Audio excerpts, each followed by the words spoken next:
Namaste everyone. Welcome to Sheetal Digital Ocean. Let's learn something new in this video. Previous video में हमने बात करी थी list के बारे में।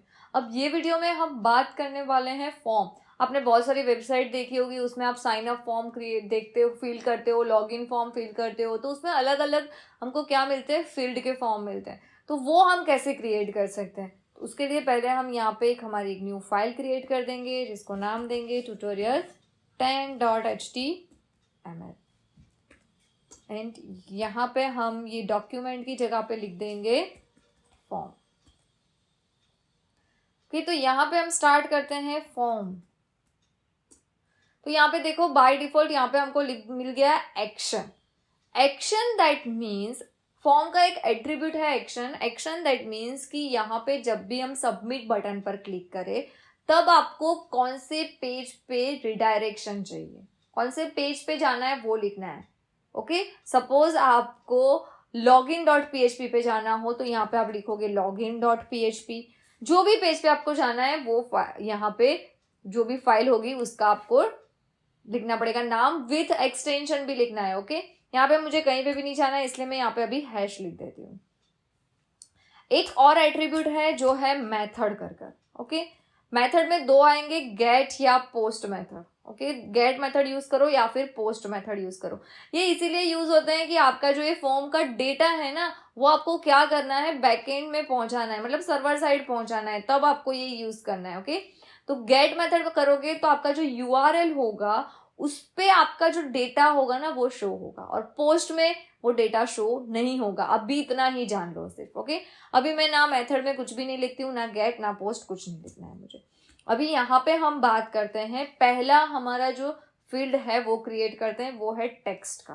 तो यहाँ पे मैं सपोज लिखती हूँ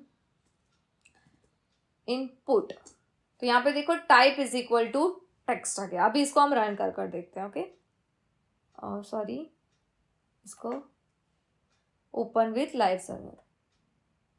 तो देखो ये हमारा टेक्स्ट बॉक्स आ गया है, यहाँ पे देख सकते हो ना। अब यहाँ पे आपको दिख रहा है ना टेक्स्ट बॉक्स या नहीं दिख रहा है? Okay, good.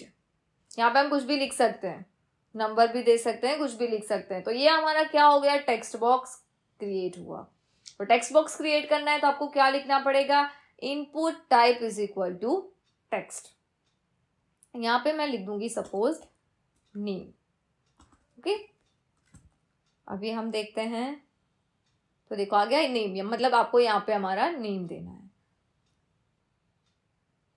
अभी नेक्स्ट हम बात करते हैं पासवर्ड की। तो इनपुट पासवर्ड क्या करना है, यहाँ पे type is equal to text की जगह क्या कर देना है, type is equal to password लिख देना है। यहाँ पे आप लिख दो पासवर्ड, सेव कर दो। अभी यहाँ पे देखते हैं रन कर। तो देखो ये पासवर्ड आ गया। यहाँ पे कुछ भी लिखोगे ना तो वो स्टार स्टार फॉर्म में आएगा, क्योंकि ये पासवर्ड नाम की फील्ड है। तो पासवर्ड फील्ड कैसे क्रिएट होती है वो समझ में आ गया। मैं आपको नेम एंड आईडी बाद में समझाती हूँ, अभी सिर्फ इतना जान लो। नेक्स्ट है ईमेल। तो ईमेल के लिए हम लिखेंगे इनपुट, यहाँ पे आ गया ईमेल। तो यहाँ पे आपको एक ईमेल की फील्ड मिल गई है। देखो यहाँ पे ईमेल की फील्ड मिल गई आपको, यहाँ पे पासवर्ड एंड यहाँ पे नेम। न्यू लाइन में हमको सब चाहिए तो यहाँ पे आप br दे सकते हो न्यू लाइन के लिए। ओके, अभी नेक्स्ट हम बात करते हैं सबमिट बटन की। हर एक में एक बटन होता है ना, तो यहाँ पे भी हम लिख देते हैं input submit. Input type is equal to submit. यहाँ पे वैल्यू में हम जो भी लिखेंगे वो हमको बटन पे डिस्प्ले होगा। ओके, तो यहाँ पे मैं लिखूंगी सपोज सबमिट नाउ। तो यहाँ पे बटन में वो सबमिट नाउ दिखेगा, दिखा सबमिट नाउ। क्लियर, समझ में आ गया आपको? ऐसे बना सकते हो आप। नेम फील्ड बनाई हमने, यहाँ पे पासवर्ड की फील्ड बनाई, यहाँ पे ईमेल की फील्ड बनाई। वैसे ही बहुत सारी फील्ड्स हैं, मैं आपको फटाफट से बता देती हूँ बहुत डिटेल में ना जाते हुए। यहाँ पे एक br ऐड कर देते हैं एंड यहाँ पे एक और फील्ड हम ऐड बताते हैं डेट की, input date and then run. तो देखो यहाँ पे आ गया डेट एंड टेबल। कुछ भी नहीं किया है हमने, डायरेक्टली आ गया यहाँ पे आपने क्लिक किया, यहाँ से आप डेट सिलेक्ट कर सकते हो। तो ये डेट की फील्ड यहाँ पे आ गई। देखो हर एक ब्राउजर में ना थोड़ी बहुत डिजाइनिंग डिफॉल्ट अलग अलग होगी। ये मैं क्रोम में रन कर रही हूँ, आप अगर एक्सप्लोरर में रन कर रहे हो तो हो सकता है कि थोड़ी बहुत डिजाइनिंग अलग अलग हो, तो टेंशन लेने की जरूरत नहीं है उसमें। अगर हम इंपोर्ट डेट के बाद हम बात करते हैं हिडन फील्ड की। हिडन फील्ड कब यूज करना है कि आपको डेटा पास करना है एक पेज से दूसरे पेज पे, बट यूजर को शो नहीं करवाना है, तब आपको यूज करनी है हिडन फील्ड। देखो आप यहाँ पे आउटपुट में देखोगे तो कुछ नहीं दिखेगा, बट एक्चुअली उसमें कुछ वैल्यू होगी जो आपको एक पेज से दूसरे पेज पर पास करवानी है, बट ये यूजर को डिस्प्ले नहीं होगा। तो यहाँ पे आएगा हमारा हिडन फील्ड। फिर है नंबर। नंबर तो नाम से ही समझ में आ गया कि नंबर फील्ड में क्या होगा, आप नंबर दे सकते हो, राइट। तो यहाँ पे आप नंबरिंग दे सकते हो, देखो यहाँ पे क्लियर। नेक्स्ट है हमारा नंबर के बाद एक है कलर, पुट कलर। इसको सेव कर दिया, रन कर देखते हैं। तो देखो यहाँ से आप कलर सिलेक्ट कर सकते हो, आपको जो कलर सिलेक्ट करना है वो, ओके। यहाँ से आप कलर सिलेक्ट कर सकते हो। ये थी कलर की बारी। अभी नेक्स्ट एक है रिसेट बटन।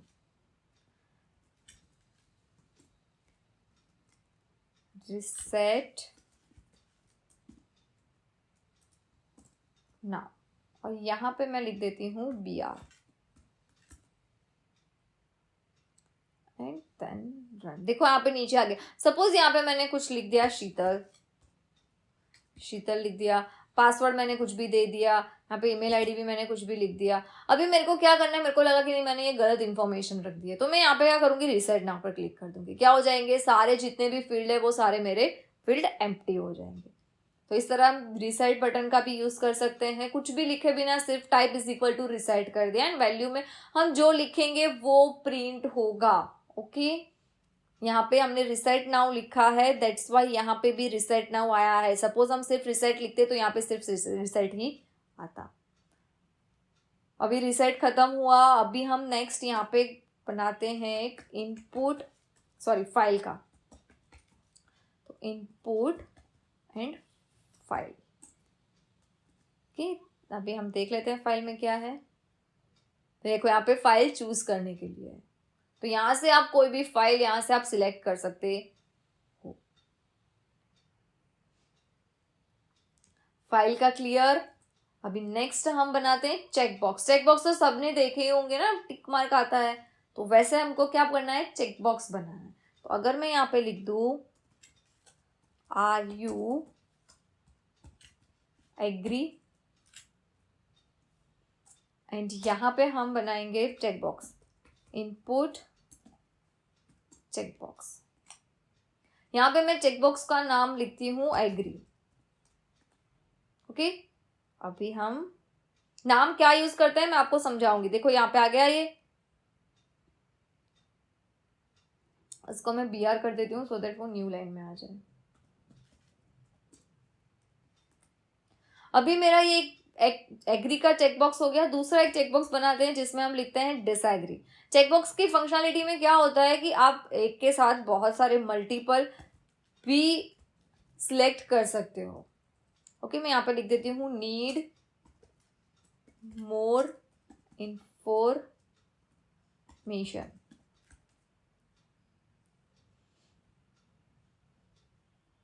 अभी हम इसको रन करते हैं कि यहाँ पे आ गया आर यू ओके, एंड यहाँ पे भी एक चेकबॉक्स, दो चेकबॉक्स आ गए, पर चेकबॉक्स के बाजू में कुछ भी लिखा हुआ हमको नहीं मिला। तो वहां पे अगर कुछ भी लिखा हुआ आपको चाहिए तो तब आपको यूज करना है वैल्यू, राइट।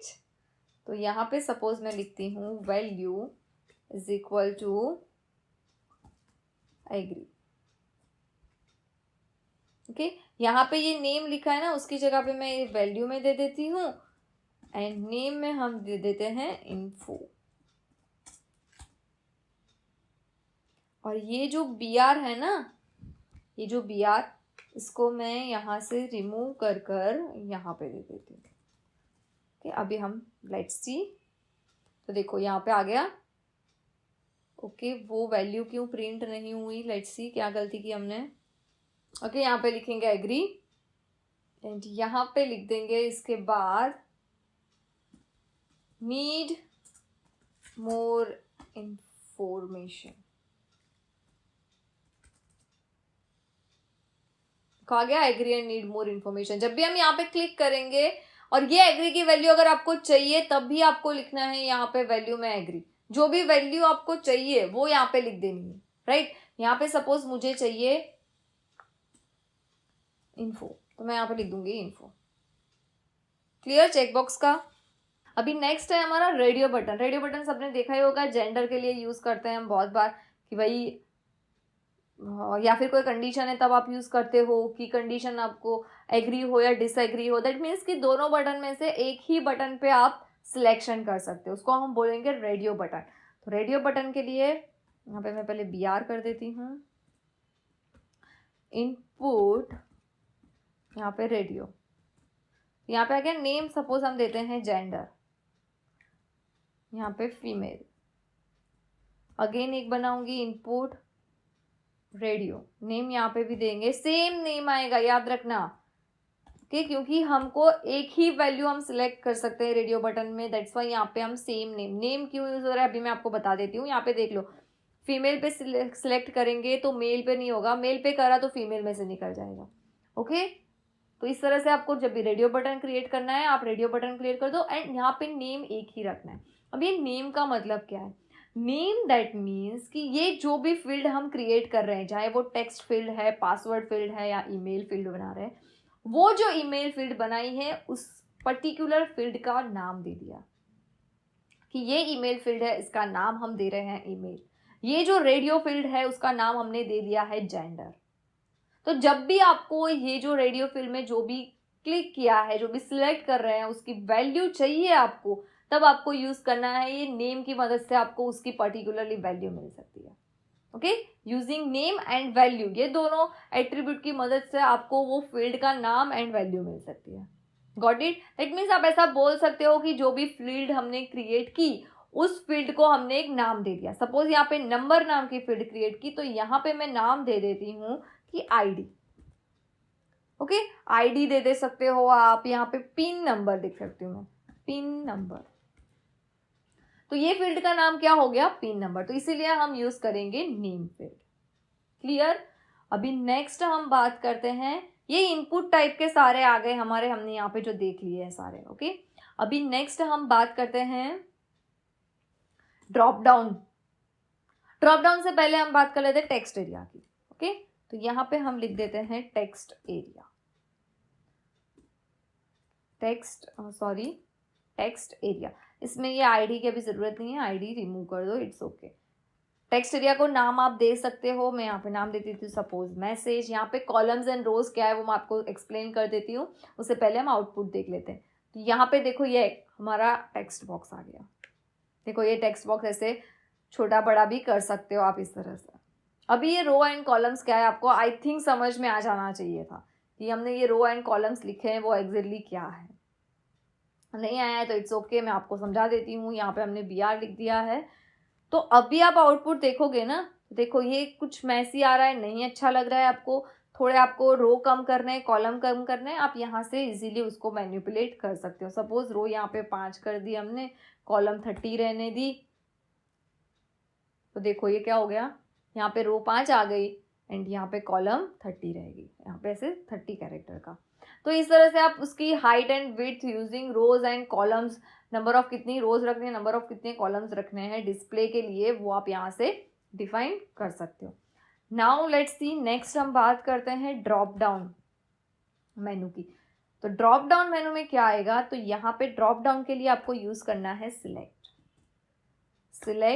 यहाँ पे नेम दे देंगे सपोज कोडिंग, नेम दे रहे हैं कोडिंग। अभी हम इसके अंदर ऑप्शन देते जाएंगे, ओके। ऑप्शन यहाँ पे हम देंगे value is equal to HTML। ये वैल्यू इसीलिए देनी है कि जब भी फ्यूचर में आपको सिलेक्ट करें हम यहाँ पे जो पहला ऑप्शन HTML, तो ये वैल्यू आप यूज कर सको, डिस्प्ले करवाने के लिए नहीं। बट बैकएंड में आपको जब भी ये ड्रॉप डाउन मेन्यू में जो भी हम सिलेक्ट करते हैं उसकी वैल्यू यूज करनी है तो उसके लिए यहाँ पे आपको वैल्यू देनी है। ओके, अभी नेक्स्ट हम बात करते हैं, दूसरा हम ले लेते हैं HTML की जगह पे हम लिख देते हैं CSS, यहाँ पे भी CSS। अभी हम रन कर कर देख लेते हैं, तो देखो ये हमारा ड्रॉप डाउन आ गया HTML CSS, यहाँ से आप कोई भी सिलेक्ट कर सकते हो। क्लियर? अगर मैं यहाँ से HTML सिलेक्ट करूंगी तो HTML वैल्यू मुझे मिलेगी, CSS सिलेक्ट करूंगी तो CSS वैल्यू मिलेगी। बट यहाँ पे अगर मैंने CSS4 लिखा होगा तो मैं CSS सिलेक्ट करूंगी ना तो भी बैकएंड में मुझे CSS4 वैल्यू मिलेगी। ये डिस्प्ले पर्पस के लिए है, ये डेवलपर के यूज के लिए है, ये माइंड में फिट कर दो। तो ये इसीलिए वैल्यू एंड यहाँ पे जो डिस्प्ले करवा रहे हो बने तब तक सेम ही रखना। तो इस तरह से आप ड्रॉप डाउन भी बना सकते हो। तो अभी आई थिंक इसमें आपको कुछ भी डाउट नहीं होगा, अभी तक जितना भी हमने सीखा उसमें आपको कुछ डाउट नहीं होगा कि हमने text box, password, email, date, hidden number, ये सारी चीज़, ड्रॉप डाउन, रीसेट बटन, ये सारी चीज़ दिखी। अभी नेक्स्ट हम बात करते हैं एक लेबल की, कि सपोज यहाँ पे डेट है, उसका मुझे एक लेबल देना है। अभी आपको आईडी का समझ में आएगा कि आईडी क्यों लिखा है हमने। तो यहाँ पे मैं लिखूंगी सपोज लेबल, क्या लिखूंगी मैं यहाँ पे? लेबल। ओके, डायरेक्टली रेंगुलर में लिखेंगे हम लेबल। अभी लेबल के अंदर हम यहाँ पे देंगे 4 कर कर, क्या कर कर देंगे हम? 4 इज इक्वल टू, यहाँ पे अब हम बात करेंगे तो यहाँ पे जो आएगा ना वो मोस्ट इंपॉर्टेंट है। सपोज मैं यहाँ पे लिखूंगी डेट, और यहाँ पे हम लेबल देख देते हैं डेट। तो यहाँ पे ये आईडी फील्ड में भी मुझे लिखना पड़ेगा डेट। दैट मीन्स कि ये लेबल जो डेट है वो कौन सी आईडी फील्ड का है? तो डेट नाम का जो भी आईडी होगा उस फील्ड में आपको क्या लेबल दे देना है? डेट का लेबल दे देना है। लेट्स सी, रन कर देखते हैं। तो आप देखो यहाँ पे डेट वाली फील्ड का आईडी हमको मिल गया डेट। तो समझ में आया? ये जो लाइन लिखी है ना, इसका मतलब ये होता है, मैं थोड़ा यहाँ पे, कि फॉर ये जो डेट लेबल हम दे रहे हैं वो कौन सी फील्ड को देना है? तो जो फील्ड की आईडी डेट हो। तो ये फील्ड की आईडी डेट है, इसीलिए हमने यहाँ पे, सपोज यहाँ से ये डेट को मैं हटाकर यहाँ पे फाइल वाले फील्ड में दे देती हूँ, कि यहाँ पे फाइल वाले फील्ड में दे देती हूँ। और अभी हम रन करेंगे ना, तो ये जो लेबल है ना वो कौन सी फील्ड का होगा? ये फाइल वाली फील्ड का होगा लेबल, ना कि ये वाली फील्ड का लेबल रहेगा। क्लियर? ये समझ में आ गया आपको कि लेबल किस लिए यूज करना है? आपको डायरेक्टली आप इस तरह से बता सकते हो। ये भी डेवलपर पर्पस के लिए, डेवलपर को समझ में आ जाए कि भाई कौन सी फील्ड का लेबल क्या लिखा हुआ है हमने। Got it? अभी नेक्स्ट हम बनाते हैं एक और बटन, जो बटन है हमारा ब्राउजर टाइप का बटन। ओके, ब्राउजर टाइप का, जैसे ड्रॉप डाउन मेनू होता है ना, वैसे ही एक होता है ब्राउजर टाइप का मेनू। वो हम कैसे बना सकते हैं? तो उसके लिए यहाँ पे हम लिखेंगे इनपुट। देख लेते हैं डायरेक्टली हमको मिलता है या नहीं। अगर नहीं मिलता है तो फिर हमको लिखना पड़ेगा। ओके, नहीं है तो डायरेक्टली हम लिखेंगे input list is equal to browsers. Okay, ये कैसा मेनू होता है ना, ये बनेगा तब आपको समझ में आएगा। Data list ID is equal to browsers. अभी यहाँ पे हमको जैसे ही हमने ड्रॉप डाउन में ऑप्शन दिए थे, सेम वैसे ही यहाँ पे भी ऑप्शन देना है। तो यहाँ पे हम देंगे option value is equal to, यहाँ पे सपोज हम वैल्यू दे रहे हैं इसको HTML सेकेंड, ये ज़रूरत नहीं है इसकी, हटा दो क्लोजिंग की।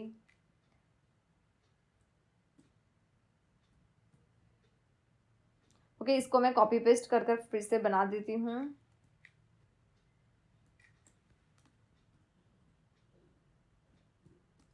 HTML यहाँ पे हम लिख देते हैं HTML5, यहाँ पे हम लिख देते हैं CSS, यहाँ पे हम लिख देते हैं जावास्क्रिप्ट, यहाँ पे हम लिख देते हैं एंगुलर JS। ओके, अब हम रन करते हैं। Let's see what happen. देखो ऐसे आपको लगेगा एक टेक्स्ट बॉक्स आ गया, एक्चुअली ये टेक्स्ट बॉक्स नहीं है। यहाँ पे क्लिक करो, आपके जितने भी ऑप्शन थे वो सारे ऑप्शन आ गए। अभी बहुत लंबे ऑप्शन है ना, तो आप यहाँ पे सर्च करोगे ना, सपोज मैं H लिखूंगी तो H वाले सारे आ जाएंगे, और मैं J लिखूंगी तो जिसमें भी जे आता है वो सारे चीज़ें आ जाएंगी। तो इस तरह से आप ब्राउजर मेनू भी बना सकते हो। क्लियर? ब्राउजर मेनू में input list, browser data list में आपको जितने भी ऑप्शंस देने हैं वो आप दे सकते हो इस तरह से। क्लियर? ये होप आपको समझ में आ गया होगा। अभी नेक्स्ट हम बात करते हैं, ये सारी जो बात हुई ना वो सारी हमारी किसकी बात हुई? फील्ड की बात हुई। अभी ये जितने भी फील्ड हैं, इनपुट की जो इनपुट टैग की हमने बात की, ये जो फिर हमने फॉर्म टैग की बात की, इन सबके है ना एट्रीब्यूट्स भी है। तो अभी हम धीरे धीरे एट्रीब्यूट्स के बारे में बात करेंगे। ओके, अगर आपको पता नहीं है एट्रीब्यूट क्या है, तो मैंने ऑलरेडी एट्रीब्यूट वाले वीडियो में बता दिया है कि एट्रीब्यूट्स क्या है, वो वीडियो आप देख लेना। अभी हम पहले बात करते हैं फाइल वाले की। जब भी आप यहाँ पे input type is equal to file use करते हो ना, तब याद रखना कि यहाँ पे आपको कंपलसरी ये चीज लिखनी पड़ेगी, ENCT type, that means encoding type. Okay, तो यहाँ पे कंपलसरी आपको लिखना पड़ेगा multi part and form part. जब भी आप फाइल का यूज कर रहे हो तब की बात कर रही हूँ, अदर देन चलेगा नहीं लिखोगे तो। बट जब भी आप type is equal to file लिख रहे हो तब आपको ये चीज यूज करनी पड़ेगी, अदरवाइज आप ये जो फाइल है ना वो बैकएंड तक नहीं ले जाते। क्लियर? नाउ सेकेंड, नेक्स्ट हम बात करते हैं रीड ऑनली एट्रीब्यूट की। तो ये जो input type is equal to text लिखा हुआ है, यहां पे मैं ऐसा लिख दूंगी ना रीड ऑनली, तो फिर आप इसमें कुछ भी लिख नहीं पाओगे, कुछ भी लिख नहीं पाओगे, ट्राई करोगे तो भी नहीं लिख पाओगे, वो रीड ऑनली फॉर्मेट में हो जाएगा। उससे पहले मैं आपको बता देती हूँ एक वैल्यू एट्रीब्यूट। वैल्यू में मैं सपोज डिफॉल्ट शीतल बता देती हूँ। ओके, अभी हम रन करेंगे तो वो फील्ड अभी एम्प्टी दिख रही थी ना, उसकी जगह पे अभी शीतल दिखेगा, और ये रीड ऑनली है, इसमें ना आप चेंज कर सकते हो, ना इसको मिटा सकते हो, ना इसको कुछ चेंजेस कर सकते हो। तो ये क्या हो गई? हमारी रीड ऑनली फॉर्मेट हो गई। क्लियर? अभी आपको ऐसा करना है, चलो रीड ऑनली में हटा देती हूँ, ये शीतल ही है, एंड यहाँ पे अभी कुछ नया ऐड करना है या फिर शीतल की जगह पे दूसरा नाम ऐड करना है, इसको रिमूव करके आपको करना पड़ेगा। बट ऐसा नहीं करना है, आपको क्या करना है, शीतल दिखना चाहिए या फिर एंटर योर नेम दिखना चाहिए, बट सॉरी यहाँ हटा दे, बट उसको रिमूव नहीं करना है। जब भी उसको क्लिक करें वो ऑटोमेटिक हट जाए, तो उसको हम बोलेंगे प्लेस होल्डर। तो यहाँ पे हम ये वैल्यू इज इक्वल टू शीतल को हटाकर लिख देते हैं प्लेस होल्डर, और यहाँ पे लिख देते हैं एंटर योर नेम। ओके, अभी हम इसको रन कर देखते हैं। देखो आ गया एंटर योर नेम। अभी जब भी मैं उस पर क्लिक करूंगी ना तो क्या होगा, डायरेक्टली उसको मुझे रिमूव नहीं करना पड़ेगा, डायरेक्टली मैं मेरा नाम लिख सकती हूँ। क्लियर? तो इस तरह से प्लेस होल्डर भी दे सकते हो, वैल्यू भी दे सकते हो। सपोज हम वैल्यू देते हैं, एक और फील्ड यहाँ पे मैं क्रिएट कर देती हूँ सपोज, एंड यहाँ पे हम प्लेस होल्डर की जगह पे वैल्यू दे देते हैं। Okay, value is equal to शीतल।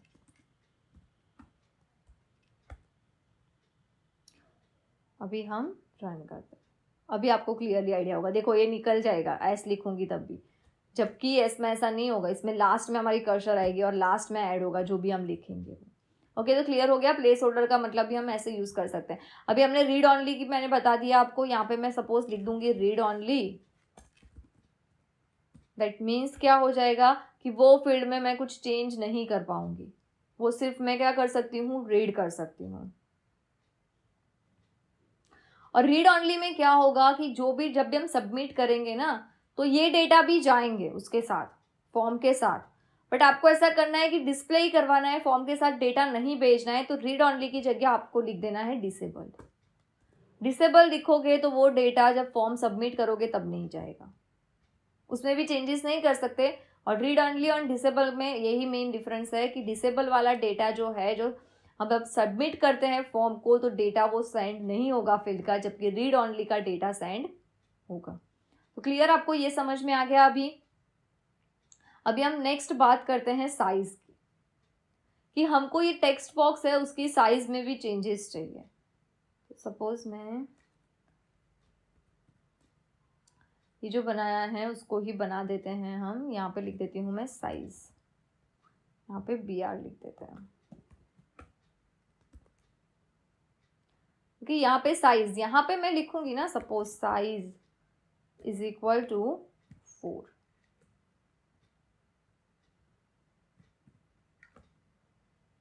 ये मैं यहाँ से प्लेस होल्डर भी हटा देती हूँ। सेव कर देते हैं अभी नाम। तो देखो ये टेक्स्ट बॉक्स हमारा छोटा आ गया साइज में कंपेयर टू दिस नेम। मैं BR ऐड कर देती हूँ सब में, सो दैट हमको थोड़ा विजिबल रहे।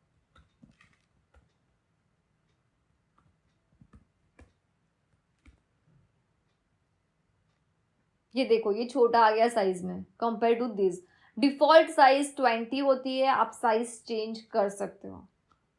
ये विजिबल विड्थ है, मतलब इसमें विजिबल विड्थ की साइज है कि इतने कैरेक्टर आपको विजिबल रहेंगे इनपुट फील्ड में। इसकी साइज ज़्यादा है, इसमें मैं कम कर दी थी। कितनी करी है? 4 करी है। तो आप वो भी डिसाइड कर सकते हो। अभी नेक्स्ट आपको ऐसा आ रहा है कि नहीं मैम मेरे को क्या करना है, जो ये मेरी नंबर वाली फील्ड है ना, ये नंबर वाली फील्ड, उसमें मुझे मैक्सिमम लेंथ दे देनी है कि वो 4 नंबर ही ऐड कर सकता है, राइट। 4 नंबर से ज़्यादा वो नंबर ऐड नहीं कर सकता। तो मैं क्या करूँ? तो वो हम कैसे कर सकते हैं? या फिर यहाँ पे भी कोई एक फील्ड नेम है, तो नेम वाली फील्ड में भी आपको है कि 10 मैक्सिमम लेंथ है, 10 से ज़्यादा वो नहीं दे सकता। पासवर्ड वाली फील्ड में भी आपको मैक्सिमम लेंथ डिफाइन करनी है कि वो 4 डिजिट ही दे सकता है, 4 से ज़्यादा नहीं दे सकता। तो उसके लिए आप यहाँ पे लिख दोगे मैक्स लेंथ टू 4। ओके, अभी हम यहाँ पे रन करते हैं। तो यहाँ पे पासवर्ड में 1 2 3 4, जो 5th कैरेक्टर वो लेगा ही नहीं। क्या होगा? 5th कैरेक्टर वो नहीं लेगा, सिर्फ 4 कैरेक्टर ही लेगा, क्योंकि हमने क्या कर दिया, उसकी मैक्स लेंथ हमने डिफाइन कर दी 4। तो इस तरह से आप मैक्स लेंथ भी डिफाइन कर सकते हो। फिर आता है यहाँ पे नंबरिंग में, आप मैक्सिमम मिनिमम नंबर भी डिफाइन कर सकते हो। मिनिमम 1 नंबर रहना चाहिए, मैक्सिमम 5 नंबर रहना चाहिए, ऐसे भी आप डिफाइन कर सकते हो। Suppose minimum min is equal to लिख दो यहाँ पे 10 से स्टार्ट करते हैं, ओके। एंड मैक्स यहाँ पे लिख देते हैं हम 13, ओके। अभी हम यहाँ पे रन करते हैं। तो देखो 10 से आया, 1 से आना चाहिए, नहीं आया। देखो 10 से नीचे नहीं जाएगा, क्यों? क्योंकि हमने मिनिमम 10 डिफाइन किया है। 11 12 13 मैक्सिमम 13 किया है, 13 से ऊपर भी वो नहीं जाएगा। तो इस तरह से आप मीन एंड मैक्स वैल्यू भी नंबर में दे सकते हो, राइट। अभी यहाँ पे मैं 100 कर देती हूँ। एंड यहाँ पे मेरे को क्या करना है, 10 के बाद डायरेक्ट 20 आना चाहिए, फिर 30 आना चाहिए, फिर 40 आना चाहिए, 10 का जंप आना चाहिए। तो मैं यहाँ पे लिख दूंगी स्टेप इज इक्वल टू 10। क्या करूँगी? Step is equal to 10। अभी हम यहाँ पे रन करते हैं। देखो अभी 10 20 30 40 50 60 70 80 90 100 के ऊपर नहीं जाएगा, क्योंकि मैक्सिमम हमने नंबर दे दिए है। ओके, तो नंबर के लिए आप ये एट्रीब्यूट्स यूज कर सकते हो, मीन मैक्स एंड स्टेप कर। फाइल के लिए मैं एक और एट्रीब्यूट आपको बताती हूँ कि वो है एक, जो है हमारा फाइल कहाँ गया, यस यहाँ पे है मल्टीपल एट्रीब्यूट। मल्टीपल एट्रीब्यूट क्या करेगा कि आप एक के साथ एक से ज़्यादा फाइल को सिलेक्ट कर सकते हो। जब भी आप मल्टीपल नहीं लिखोगे ना, तो एक ही फाइल आप सिलेक्ट कर सकते हो। जब भी आपको एक से ज़्यादा फाइल सिलेक्ट करवानी है, तब आपको यहाँ पे लिखना पड़ेगा मल्टीपल। तो आप एक से ज़्यादा फाइल सिलेक्ट कर सकते हो। आउटपुट में कुछ फ़र्क नहीं आएगा, बट जब भी आप यहाँ पे फाइल सिलेक्ट करने का ऑप्शन आएगा ना, तो आप एक से ज़्यादा फाइल सिलेक्ट कर सकते हो। सपोज यहाँ से मैंने ये की, ये इस फाइल की, तो यहाँ से हम एक से ज़्यादा फाइल सिलेक्ट, देखो यहाँ पे 2 फाइल कर सकते हो। जब भी यहाँ पे मल्टीपल नहीं लिखोगे तो ऐसा पॉसिबल नहीं होगा। क्लियर? Got it? अभी हमको क्या करना है नेक्स्ट की कंपलसरी फील्ड है। ये फील्ड आपको लिखनी ही लिखनी है, ये फील्ड में आपको कंटेंट देना ही देना है। अगर नहीं दिया और आपने सबमिट किया तो वो फील्ड पर एरर आ जाएगी। तो उसके लिए सपोज ये ईमेल वाली मेरे को करनी है, तो मैं यहाँ पे लिख दूंगी रिक्वायर्ड। क्या लिख दूंगी? रिक्वायर्ड। दैट मीन्स कि जब भी सबमिट करो तो ये फील्ड, ईमेल वाली फील्ड हमको कंपलसरी फिल करनी पड़ेगी, राइट। यहाँ पे हम इसको रन करते हैं ना, यहाँ पे सबमिट नाउ करते हैं, तो देखो आ गया please fill out this field. तो इस तरह से आप वैलिडेशन रिक्वायर्ड का दे सकते हो यूजिंग ओनली HTML, कि यहाँ पे सिर्फ लिख देना है आपको रिक्वायर्ड। नेक्स्ट अभी बात करते हैं हम, सपोज यहाँ पे आप देखो तो कुछ भी ऑटो फोकस नहीं है, कहीं पे भी ऑटो फोकस चीज नहीं गई है। तो यहाँ पे अगर ऑटो फोकस हमको देना है, सपोज ये नेम वाली फील्ड को ऑटो फोकस देना है, तो हम यहाँ पे लिख देंगे ऑटो फोकस। अभी हम इसको रन करेंगे तो देखो यहाँ पे डायरेक्टली कर्सर आ गया। जब हमने ऑटो फोकस नहीं लिखा था तब कुछ नहीं हुआ था, तब सारी फील्ड सेम लग रही थी। जब भी हमने ऑटो फोकस लिख दिया दैट मीन्स वहां पे हमारा ब्लिंक कर्सर वहां पे फोकस करने लग गया। क्लियर, इतना सब समझ में आ गया। हो सकता है आपको थोड़ा कंफ्यूजन लगे तो आपको ये वीडियो बार बार देखना है। मैंने सारे जो इंपॉर्टेंस एट्रीब्यूट्स हैं, जो भी इनपुट की टाइप है, वो सारी मैंने ये वीडियो में मेंशन कर दी है। अभी यहाँ पे ख़त्म नहीं होता है, अभी जो मैं बताने वाली हूँ बहुत इंटरेस्टिंग टॉपिक है। ओके, ये चीज़ें रट्टा मारने की ज़रूरत नहीं है, प्लीज़ कभी भी मत रट्टा मारने की कोशिश करना। ये चीज़ें जैसे जैसे सीखोगे ना आपको भी ये सारी चीज़ें याद रहने लग जाएगी, तो रट्टा मत मारना। ये एक फॉर्म की बात हो गई। अभी नेक्स्ट मैं आपको ये बताना चाहती हूँ कि हमारे पास ऐसा फॉर्म है कि जिसमें आपको 2 बटन दिए गए हैं। जैसे यहाँ पे हमारा 2 बटन है ना, reset now and submit now, ऐसे ही यहाँ पे 2 बटन दिए गए हैं। बट दोनों बटन में क्या होगा, एक बटन से आपको दूसरे पेज पर रिडायरेक्ट होते हैं एंड एक बटन से दूसरे पेज पे। दैट मीन्स अगर सबमिट नाउ पर क्लिक करोगे तो एक्स पेज पर रिडायरेक्ट करना है एंड रिसेट नाउ पर क्लिक करोगे तो वाई पेज पर रिडायरेक्शन करना है। तो वो कैसे कर सकते हैं, फॉर्म के डेटा वेटा सब जाना चाहिए, सिर्फ रिडायरेक्शन अलग अलग चीज़ें करनी है। तो मैं यहाँ पे ना फिर से एक फॉर्म बना देती हूँ फटाफट से। Form action is equal to, यहाँ पे हम लिख देते हैं first action is equal to first dot HTML, नहीं यहाँ पे ट्यूटोरियल 5.html। ओके, यहाँ पे हम एक इनपुट बना देते हैं टेक्स्ट, इनपुट टेक्स्ट बना देते हैं एंड यहाँ पे हम क्या करते हैं, एक बटन बना देते हैं इनपुट सबमिट। यहाँ पे हम लिख देते हैं सबमिट, यहाँ पे सिंपली सबमिट लिख देंगे एंड यहाँ पे हम लिखेंगे सबमिट एज शीतल या फिर एज अ एडमिन या फिर एज अ सुपर एडमिन।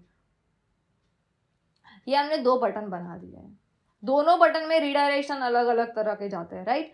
अगर सबमिट एज अ शीतल करते हैं तो वो ट्यूटोरियल 9 में जाना चाहिए एंड सिंपली सबमिट करता है तो वो ट्यूटोरियल 5 में जाना चाहिए। तो यहाँ पे मैं एक लिखूंगी फॉर्म एक्शन। क्या लिखूंगी मैं, फॉर्म एक्शन एंड यहाँ पे मैं लिख दूंगी ट्यूटोरियल 9.html। क्लियर, समझ में आया आपको ये चीज कि हमने क्या किया। अगर नॉर्मली सब चीज़ें चल रही हैं, सबमिट पर क्लिक करेगा तो ट्यूटोरियल 5.html पेज पर जाएगा एंड अगर सबमिट है शीतल कर रहा है तो ट्यूटोरियल 9.html पेज पर जाएगा। लेट्स सी, हम रन कर कर देखते हैं। तो यहाँ पे सबमिट किया तो 5 पर आया, हम बैक जाते हैं। सबमिट एज अ शीतल किया तो यहाँ पे देखो 9 ट्यूटोरियल 9.html पेज पे। क्लियर, समझ में आया हमको क्या किया। एक ही फॉर्म में 2 बटन अलग अलग डायरेक्शन में जाएंगे, अलग अलग रिडायरेक्शन हमको दे रहा है फॉर्म एक्शन के बाद के। तो उसके लिए आपको यहाँ पे लिखना है फॉर्म एक्शन। ओके, अभी सेम चीज मुझे ये करनी है कि ये जो डेटा है ना वो मेथड यूज करेगा गेट।